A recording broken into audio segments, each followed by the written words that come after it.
Welcome you all in this episode focused on the emergence of early historic India. The writing of history is a continuous uh, forward and backward journey where the historian, though focusing on a past event or a group of events which has taken place long back or recent past, being a man living in the contemporary times, being influenced by the contemporary events, his view about the past becomes colored by the contemporary events. This is the normal understanding. But here we are taking up another curious turn, which actually complements uh, this axiomatic understanding that even the past events or discovery of new things which sheds light on the past and brings out some unknown aspects of the past influences the modern period, influences the contemporary events. I start with some examples, very glaring one and very as part of this Indian Republic being the citizens of India, we are proud of this past as well as our heritage. In our tricolor, we have a wheel which is normally known as Dharma Chakra or the wheel of the moral law. And this wheel, now it is a kind of common understanding that this is borrowed from the emblems which has been found from Ashokan pillars or the symbols and imageries profusely used by Ashoka or used from that particular time. Our national symbol is also borrowed from the Ashokan lion capital or the lion pillar.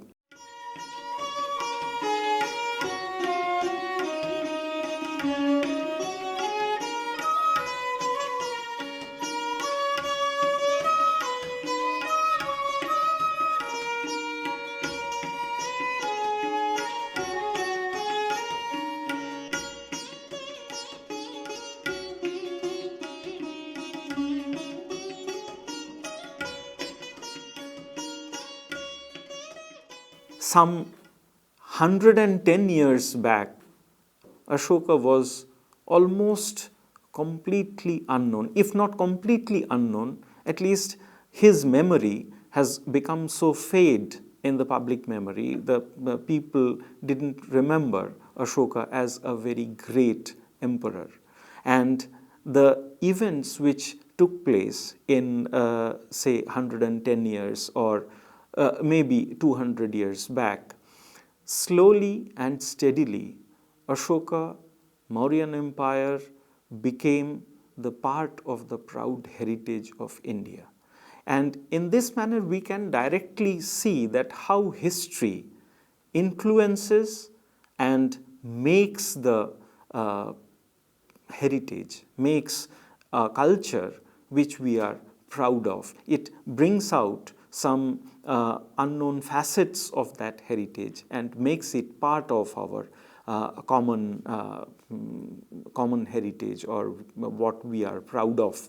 We start our journey, that is reviving the memory of Ashoka, from a curious thing, that is it took place during the time of Firoj Tughlaq. It has become a kind of common memory that Firoj Tughlaq, while he was building his fortress in Delhi, which is known as Firoz Shah Kotla, situated very near to the cricket stadium now. It has pillar on the top of it, and this pillar, along with another one which was placed on the Delhi ridge, these two pillars were brought from nearby villages situated in Topra as well as Meerut, and Firoj Tughlaq, it seems to be very enamored by these two pillars, which had writings on it, inscriptions, which was completely unintelligible. Firoj Toghlaq tried to evince the meaning about these inscriptions, took help of the pundits in his court, but nobody could understand the language or the script that the inscription was written in. So it was left like that, but because of their majestic presence, these pillars attracted attention not only of the ruler but of the foreign travelers who were coming in India in quite large numbers, because during the time of the Mughals already the European merchants had started coming in. William Finch, who was an English traveler as well as part of the embassy which came to the court of Jahangir, in 1610, he had seen this pillar, which by then came to be known as Firoj Toghlaq's Lut. Lut is a kind of stick, and the common memory was something like these sticks, they were used by Bhim Sen, the legendary Mahabharat figure, and we are quite familiar about his enormous physical prowess, and these sticks used by him for during the time of his walk. This was the kind of mythical story revolving around these pillars.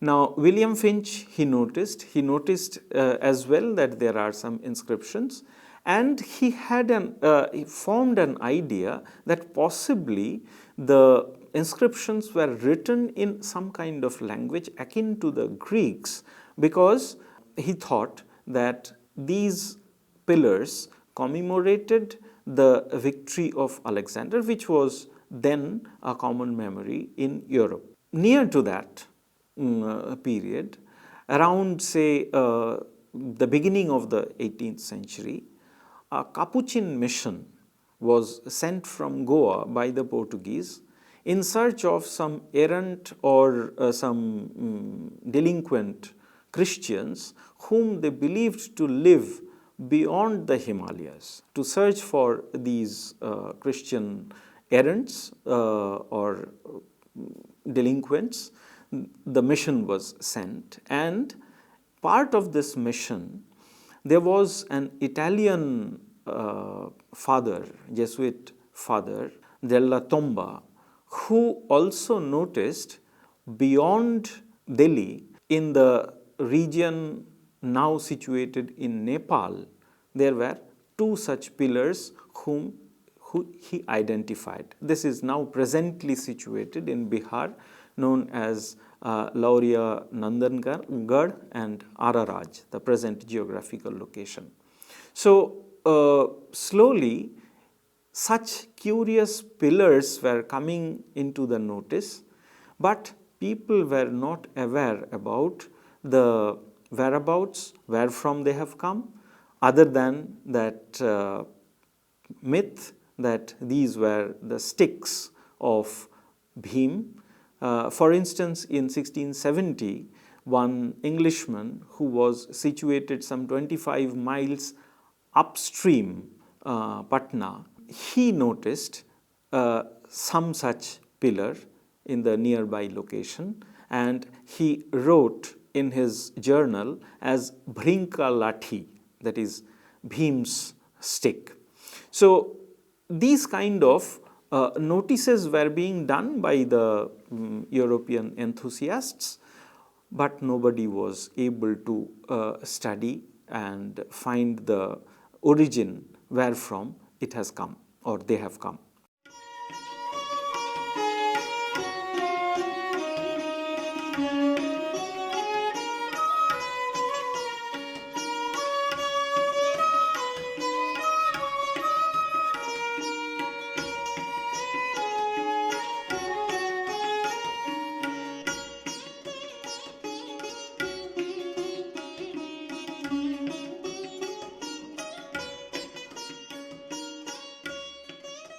But we come to 1780s when child prodigy William Jones comes to India as a judge in the newly established Supreme Court in Kolkata, being part of the English East India Company's entourage. Now, this man, with his linguistic skill and with the help of one local Pandit, Ramlochan Mitra, he starts immersing himself in the pre-Islamic history of India.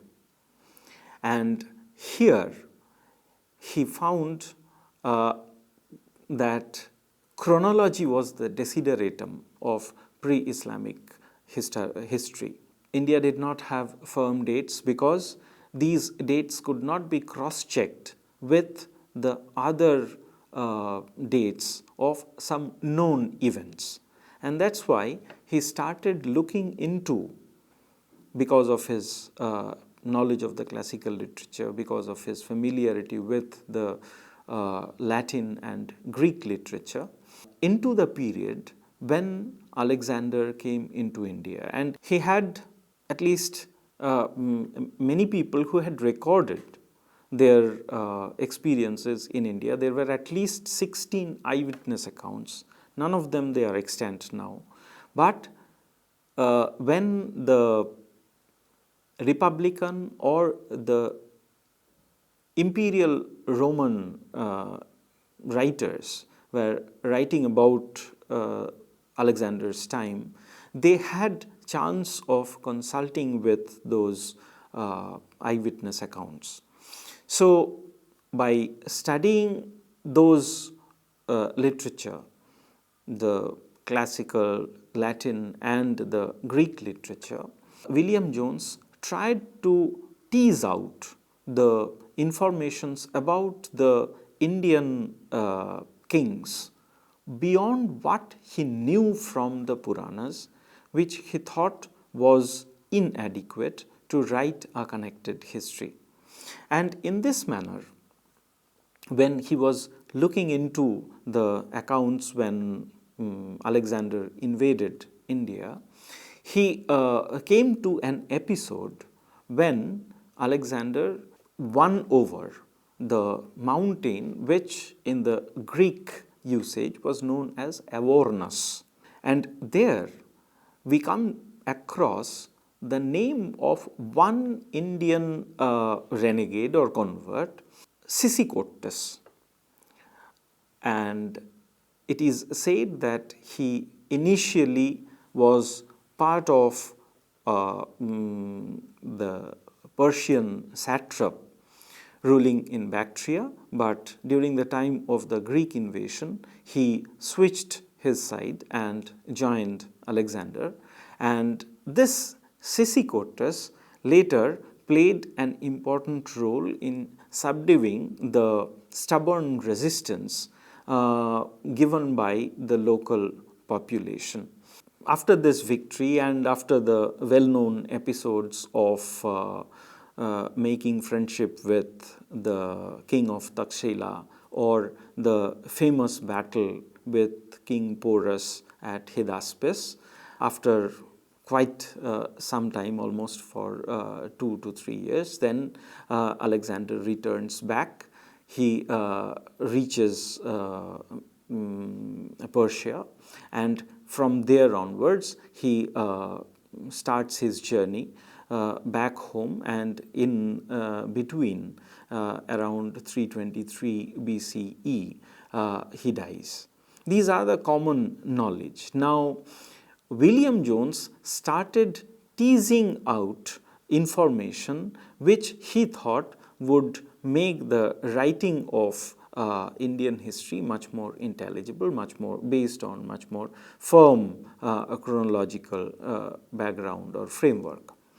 Now, this was going on, but this had some loopholes as well because of some ideas which William Jones had. Like William Jones had a firm belief that the Indian history can be related to, say, the period of Old Testament where the Egyptian history can be connected with India. He had an idea that possibly Sakya Singha, the Sakya Muni or Buddha, came from Ethiopia. Like these ideas he had, which were kind of red herrings which took him away from the real Indian history, or it was a kind of path which took William Jones into some wrong directions. But very soon he came back to the right track.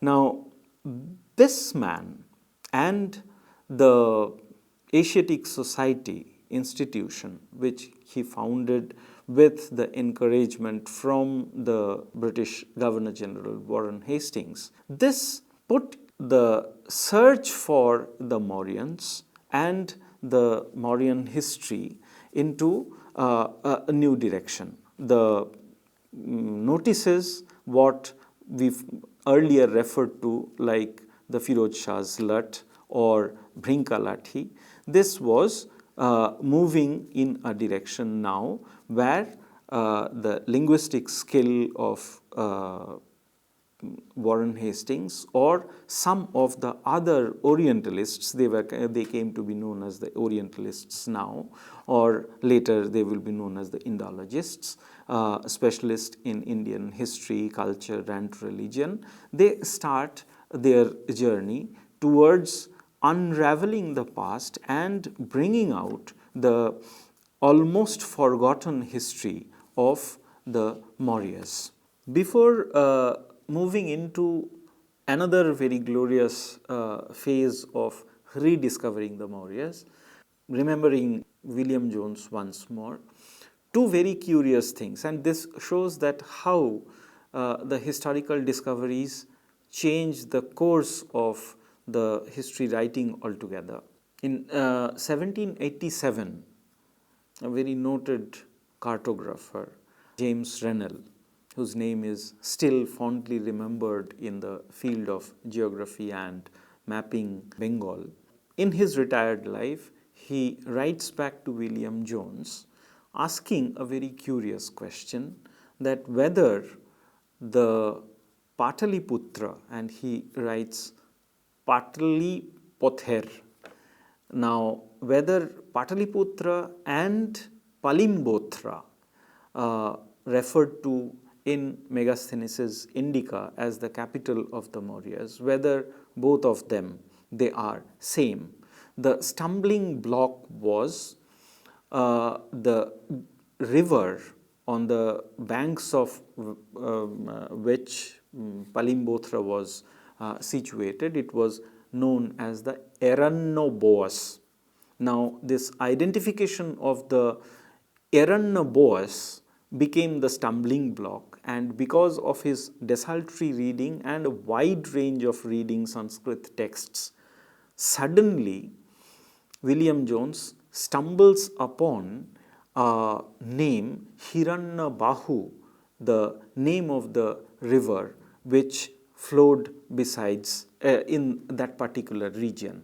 And this Hiranyabahu and Erannoboas, they become same, and Pataliputra and Palimbothra, they become identical. And in this manner, the exact location, though it was discovered much later, only in the 20th century, beginning of the 20th century, but the identification between Palimbothra and Pataliputra was established beyond doubt by William Jones, and by the time of his death, at least the basic chronological framework of the Mauryas, it was established. Now we move on to other parts. Two very important things, because of to establish this synchronicity, it is very important. One, there was a great dynastic list known as Mahavamsha and Dipavamsha. These are the dynastic lists which were available in Sri Lanka, located in the monasteries. Like William Jones was finding new evidences For instance, he stumbled upon the Sanskrit verse drama Mudra Rakshas, Minister's Signet Ring, where the incident of Chanakya and his fight with another ministerial candidate, Rakshas, and as a result, the fight between Nanda, in which he is defeated and killed by Chandragupta, was established. These literary evidences used by William Jones, there were people like George Turner who were scurrying and devouring the Pali literature found in Sri Lanka, where curiously there was the reference of one Devanama peer, Tissa, and his friendship with one king, very powerful king of Jambudvip, that is the Indian mainland. And this relationship, the first translation of this text, very important text which was later proven, was published in 1830s by one Fox, not noticed much, but later with the complete translation being published in the Asiatic Society of Bengal Journal in 1830s, that the relationship between Sri Lanka and the dynasties ruling there, particularly the king ruling there contemporary to Ashoka, and Ashoka's role in spreading Buddhism in the island region, this was established. These are the tidbit details which establishes the biographical sketch of Ashoka, and this was later fully explored and established beyond a doubt by the discoveries of James Prinsep, who can be considered to be the pioneer of Indian epigraphy.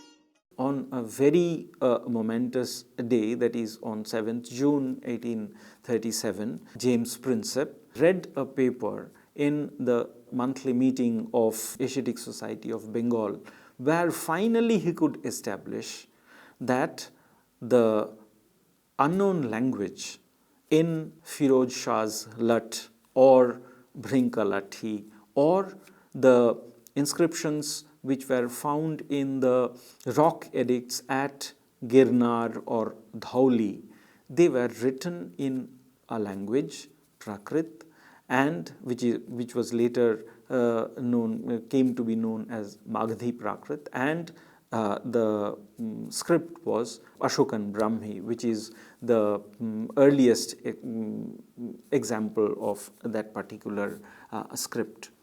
So this connections and chance discoveries, or some major discoveries like what James Prinsep had done, this finally established not only Ashoka as a historical figure who was almost completely forgotten. He comes back, Mauryan Empire comes back, Ashoka as a very powerful ruler whose inscriptions and pillars or other kinds of minor rock edicts or major rock edicts, they were strewn almost all over the continent, and the moral precept that he preached through these inscriptions, they finally established the historicity of Ashoka. He came back, and as a result of which there were series of discoveries. Even now as late as 1980s also we have we have discovered new Ashokan inscriptions in different parts of India. But the major chunk of the Ashokan edicts were deciphered, read, found, discovered all in the 19th century because of the painstaking researches made by some Orientalists, ably assisted by the Indian scholars, particularly in the later part of the 19th century. They start their own journey and establish the historicity of Ashok, and from there onwards Ashok starts catching the imagination of Indian population and the Indian nationalist leaders, to be very precise, as a result of which today we have Ashok Chakra in our tricolor, what we are proud of, and the national symbol. It is derived from that particular lion capital which was found in Sarnath in the 1850s. So this shows that history, as it is influenced by the contemporary period, similarly the historical discoveries can influence the contemporary flow of events as well. So it is a two-way process, and in this course we will be trying to connect the contemporary and the past in like manner.